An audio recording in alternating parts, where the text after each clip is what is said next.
Welcome to the Terrible Take, a mini podcast telling Steelers Nation what's on our mind. I'm Josh Carney. The wide receiver market is exploding across the league when it comes to new contracts for some big name weapons. That much is quite clear right now. In recent weeks, names like Justin Jefferson, Jalen Waddle, Amon-Ra St. Brown, Nico Collins, Michael Pittman Jr., and more have received some rather lucrative extensions, resetting the wide receiver market in the process. Things are blowing up there, and from an outside perspective, it seems to be working in the Steelers' favor, as the Brandon Ayuk saga in San Francisco continues to drag out, with a holdout now happening with the 49ers during mandatory minicamp this week. But realistically, with things really starting to take off in the receiver market and the starting price seemingly at $30 million a year for a top-end receiver, the Steelers would be wise to avoid the market entirely and simply focus in-house, particularly on George Pickens.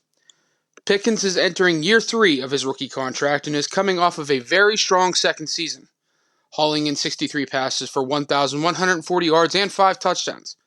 He had the look of a true number one receiver late in the season, putting up back-to-back 100-yard games as the Steelers pushed for the playoffs.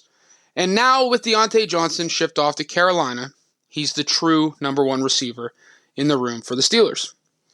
Entering year 3, the clock is ticking quickly on a possible extension for Pickens, with talks likely to really pick up after the 2024 season, when he would be entering the final year of his rookie contract. If Pickens has a monster season in 2024, which many expect with him being the true wide receiver 1 now, his price tag is likely going to be right up there in the $30 million per year range. So, would the Steelers really trade for an outside receiver, hand out a new big-time deal, and then turn around and pay Pickens in a year? That seems rather unlikely. The Steelers like taking care of their own, drafting, developing, and retaining. Pickens fits into that.